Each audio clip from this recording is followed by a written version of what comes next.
Jane entered the house on Sunday evening after the weekend. "Honey, I'm home." There was no answer. She checked the bedroom and bathroom, the backyard and the office. No one. The only light was on in the living room. The rest of the house was in darkness. Returning to the garage, she made sure Dave's car was still there. Strange, she thought. Shrugging her shoulders, she went to make herself something to eat. When Dave still wasn't there by 10 p.m., she called him on his cell phone. There was no answer. Just like Saturday night and this morning, she thought. At midnight, she called the police. They told her they couldn't do anything until the person disappeared for the entire night. Despite her fatigue, she found it difficult to fall asleep. This was all very unlike Dave. The next day, she decided not to go to work, but killed time until 8 in the morning and called the police again. The operator on duty connected her. She said she returned home last night but had not been able to contact her husband since Friday. They promised to send someone within 2 hours. Jane called Dave on his cell phone several more times. Around 10 o'clock, the doorbell rang and Jane let in 2 uniformed policemen. She said everything she thought was relevant. "Madam, there are several common signs that we look for in missing persons cases that give us an idea of whether a person may have disappeared of his own free will or whether it is a crime." They then asked where Dave kept his car, wallet, phone, keys, and passport. Jane pointed to Dave's keys hanging on a hook and led them into the garage to show off his car. They quickly examined it, but did not find anything interesting. Jane then opened the safe to show them Dave's passport, then opened his bedside table. At this point, she started to get really worried. Her husband's wallet was there. Where could he go where he wouldn't need it? The only thing missing was a telephone. Before she could get any more worried, one of the police officers started asking pointed questions. The other stood quite far away, just watching. "Could you tell us about your husband, Mrs. Brown? Where does he work?" "We have our own business, Havelock Industries, you know?" The policeman nodded. "Dave is the CEO, and I help out in the office, doing general administrative duties, helping with books and things like that." "Wow, you must have some money." "Well, yes. Yes, we can afford all the best things in life." "And you say that this is absolutely abnormal behavior for your husband? Has he ever disappeared before?" "No, never. My Dave is a creature of habit. You could set your watch by his daily routine most days." "How would you describe your marriage, Mrs. Brown?" "What are you trying to say? I mean, was your husband happy? Could he have run off with his secretary or something?" Jane laughed briefly. "Well, for starters, I am his secretary. Secondly, Dave would never do anything like that. I am his life. He is completely devoted to me." "Okay, Mrs. Brown. Now, can I ask where you were last weekend?" I went to visit my sister in Colville, left Friday night, and got home just after 7 on Sunday." "Were you driving?" "Yes, it's only 3 hours away." "Okay, Mrs. Brown. That's all I can ask at the moment. Can you give us your husband's cell phone number, all of his bank account numbers, personal and work, and any credit card numbers he uses? Also, please, a list of his friends, his and your family members with their contact details."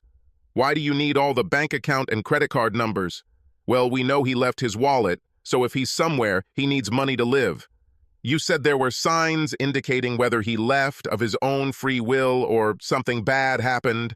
What does it look like?" "Sorry, Mrs. Brown, but apart from the missing phone, nothing else looks particularly good." It took Jane about 15 minutes to give out all the requested information. Then she walked them to the door. "We will keep you informed. Of course, if it shows up, you'll let us know, won't you?" "Well, of course." The 2 policemen left. As soon as they got into the car, the elder turned to his partner. "Well, it stinks." "What do you mean?" "Didn't you notice how defensive she was when you asked about the state of their marriage? Then she faltered when you asked where she was over the weekend. I'm telling you, John, I think we need to speed up this process. Something is rotten in the Danish kingdom. Is her sister's phone number on the list she gave us? I think it would be a damn good place to start." 2 days later, Dave was still missing. Jane was starting to go crazy with worry. She called the police at least twice a day, but there was no news. On Wednesday morning, The same two police officers showed up at the office as on Monday and asked to speak with her. She took them to Dave's office for some privacy. This time, it was the senior officer who spoke. "Mrs. Brown, you told us on Monday that you spent the entire weekend with your sister in Colville, correct?" "Yes." "Would you like to tell us why you lied, Mrs. Brown?" This startled Jane. It was pure reflex that she stuck to her sister's story last time. She wasn't the type to lie comfortably. Well, it happened like that before, a year ago. Now it has become almost second nature. "I didn't want Dave to find out." "Did you find out what, Mrs. Brown?" "That I wasn't at my sister's." "Where have you been, Mrs. Brown?" "At the Hilton, on the other side of town." "Were you alone?" "No." "Who was with you?" "I don't want to talk." "Well, it's your choice, Mrs. Brown. Either you tell us now, or we will arrest you, take you to the station, and you will tell us—" "What? Arrest me? Why?" "Well, look at it from our point of view, Mrs. Brown. Your husband has disappeared, and all signs point to a crime.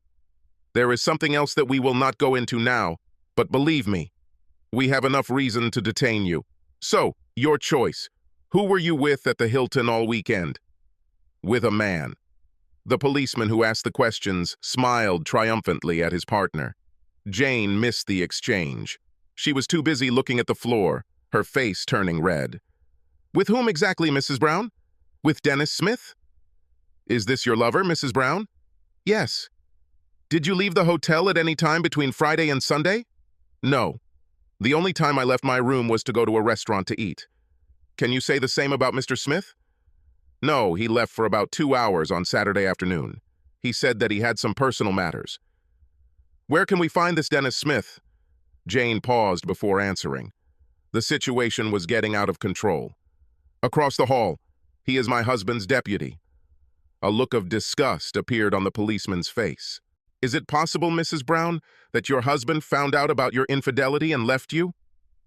"No. We were carefully encrypted. My husband had no way of finding out." "Could you ask Mr. Smith to come here, madam, and then leave us alone?" Without saying a word, Jane stood up and walked into Dennis's office. "Dennis, the police are here. They know about us. They want to talk to you." "Crap!" Dennis's face turned pale. Then he slowly stood up and entered Dave's office with the air of a man going to the gallows. Jane sat in the waiting room for the next 45 minutes, her mind in turmoil with horror. For the first time, she really thought about her affair with Dennis. Until now, she had emotionally separated him, trying not to think. The instigator was bored. Sex with the same man for so many years has become just a routine. Dave stopped asking her for something new and exciting years ago, so it just became uninteresting. When Dennis expressed his desire for a special relationship, Jane had little hesitation. It added the excitement she was missing. Overall, there was very little fault on her part. Except that one time. About 4 months had passed since her infidelity, when Dennis suggested something else she had never tried before. She remembered for a moment how many years ago her husband had suggested the same thing to her, in almost the same words. Of course, she refused him. It was a little too slutty for her taste. She had a vague thought that perhaps she was to blame for the routine nature of sex with Dave. This thought was pushed aside by the excitement of the new experience and was subsequently buried deeply. There was just something else being hidden to enhance her indecent experience. Her secret weekend didn't end well. On Friday night, Dennis suggested that they both file for divorce. Jane immediately rejected his proposal. She wasn't going to leave Dave. On Saturday, Dennis pressed the same button again before the situation escalated. In the heat of the moment, something was said that made Jane suspect that Dennis was trying to get half of the company, so he suggested that she file for divorce. Instinctively, Jane knew better than to tell the police the real reason Dennis disappeared for 2 hours on Saturday night. He rushed out of the room. Yes, he returned. And yes, they made love. But Jane realized that the affair was doomed and began the process of emotionally divorcing her lover. She knew that this had to be done carefully to prevent sudden changes that might alert her husband. After the police left, he and Dennis talked for the rest of the day, discussing all the possible consequences. At 6 in the evening, they parted ways with heavy hearts. Jane, to her suddenly empty house, Dennis, to his wife. Sleep did not suit both of them. The next day at 7 in the morning, Jane was awakened by a loud knock on the door. She opened it and was greeted by a man in a suit, holding a badge in front of his face. Behind him stood 2 uniformed police officers and 2 men in disposable overalls. "Mrs. Brown, I am Detective Danny Bourgeois. We have a search warrant for these premises. We also have a search warrant for your office. We would be grateful if you could provide us with the login information for your and your husband's computers, if you have them." "What, am I a suspect?" "No, we're just looking for clues as to where your husband might be, Mrs. Brown." Stunned, Jane complied with their request, writing the requested passwords on a piece of paper. At his request, she gave him the keys to the office. While the small army that invaded her home was busy, she called Dennis on his cell phone. There was no answer, so she called the landline. Dennis's wife, Andrea, answered. Despite her height of only 1.57 meters, Andrea could pass for a model. She had short blonde hair cut in a boyish style that hid her round face. Alabaster skin surrounded light blue eyes and full lips. Her C-cup breasts and flawless skin always made Jane jealous. Moreover, this whole package was combined with a truly honest and fiercely loyal personality. She was less likely to cheat on her husband than the Frenchman living next door to the brothel. Not for the first time, Jane wondered why the hell Dennis chose her over his wife. "Jane, do you know why my carpets are being trampled on by 6 policemen?" "No, Andrea. I have the same thing here. It must have something to do with Dave's disappearance." "What? Has Dave disappeared?" Dennis didn't say anything. "What does this have to do with us?" "I don't know, Andrea. Can I talk to Dennis? He's busy with the police now." "Listen, Jane, what's going on?" "I have no idea, Andrea. Sorry, but I have to go. Bye." Returning the phone to its base in the kitchen, Jane saw one of the technicians kneeling on the floor with a strange-looking flashlight. She left the house. In the garage, another technician was sitting in Dave's car. She wanted to get into the car, but the technician stopped her. "We haven't checked her yet, madam." With no way out, Jane sat in her office and listened to relaxing music. The guys in blue left around 2 o'clock in the afternoon without saying a word about her car. Jane drove to the office in Dave's car. Nobody said it wasn't possible. The police left a bit of a mess in the reception area and in Dave and Dennis's office. Dennis was already there, and they exchanged words of consolation. Their recent enmity was forgotten in their shared fear. Jane pushed him away when he tried to hug her, reminding her that they could never show anything in public. They managed to maintain their emotional and physical separation until the weekend. Then, desperate, scared, and alone, Jane called Dennis and they met at their usual hotel for a short fling. She angrily pushed him away when he squeezed her butt, but allowed herself to be hugged in a friendly manner. This whole meeting turned out to be a disaster for Jane. Clearly tormented by guilt and fear, Dennis even began to cry. This opened Jane's eyes. She began to see the veil that covered her consciousness begin to lift. Did she really risk her happy marriage, her sweet loving husband, for this weakling? An hour later, the decision became clear. Never. And here the feeling of guilt and remorse truly took hold of her. She cried until she fell asleep on Saturday and Sunday evenings and barely slept a wink. Insomnia was caused by 2 things. First, she firmly believed that her husband discovered her infidelity and harmed himself. The second was guilt. Oh yeah, she had it all from the beginning, but she did a brilliant job of burying it deep. Now it has manifested itself with redoubled force. So when Detective Bourgeois woke her up on Monday morning, she was almost unable to think rationally. "Mrs. Brown, would you be willing to accompany me to the police station?" "Yes, sure. I must tell you, Mrs. Brown, that you have the right to legal representation." Jane had already thought about this. She knew deep down that the police weren't done with her yet. No, it's okay, detective. Do I get in your car or can I use my own? Better in mine, madam. The short drive to the station was silent. All this time, Jane wondered if there was bad news. Have they really found Dave? When they arrived at the station, she saw Dennis being led into the building. Danny led her into the interrogation room, where they were joined by a female detective who had not been introduced. As soon as they settled in, the questions began. I just want you to know that this conversation is being recorded. Can you go on record as saying that you agree with this? Yes, I agree with this. Can you also confirm that you did not seek legal advice? Yes, it is true. For the record, Mrs. Brown, we have been monitoring your husband's bank accounts and credit cards for the past week, and there has been absolutely no activity since that Saturday morning when you were gone. What about his mobile phone? I'll get to that. Mrs. Brown, a week ago, 2 of my colleagues visited your home after you reported your husband, David Brown, missing. This is true? Yes, faithfully. During the mentioned visit, they asked you to tell us where you were last Saturday and Sunday. You said you were visiting your sister.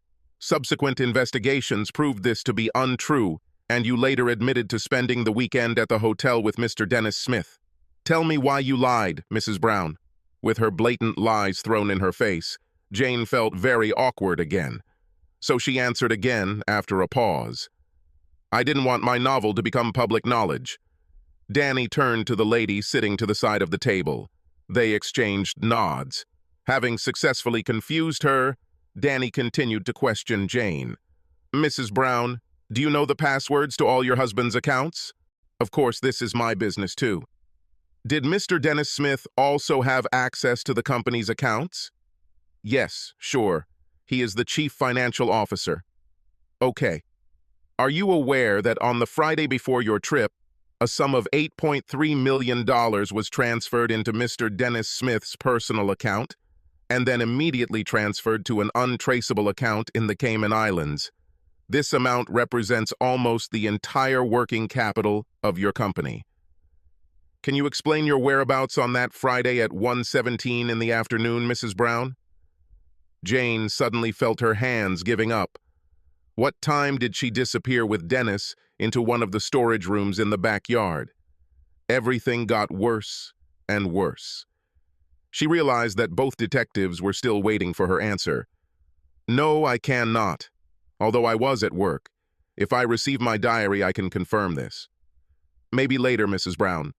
I must say that we suspect that your husband is dead. No, this can't be true. Look at the evidence, Mrs. Brown. Absolutely no action on your husband's accounts. No public appearances. We know he didn't leave the country because his passport is still here. Jane tried to interrupt him, saying that since Dave had dual citizenship, he had 2 passports. But Danny knew his stuff and didn't let her control him. He interrupted her again. You asked about your husband's cell phone earlier, Mrs. Brown. I have to tell you that with the assistance of your husband's service provider, he was found in a dumpster 1 block from your business on Tuesday of last week. A quantity of plastic film was found with him. Both the phone and the tape contain traces of the same type of blood as your husband's. Do you have any comments, Mrs. Brown? Jane turned white as a sheet. If something happened to Dave, she would be devastated.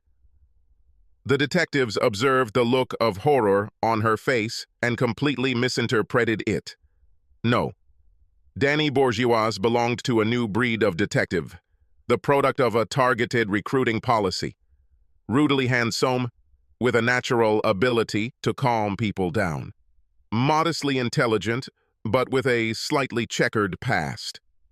How can I determine this? Let's just say that before he was recruited, he was already known to the police.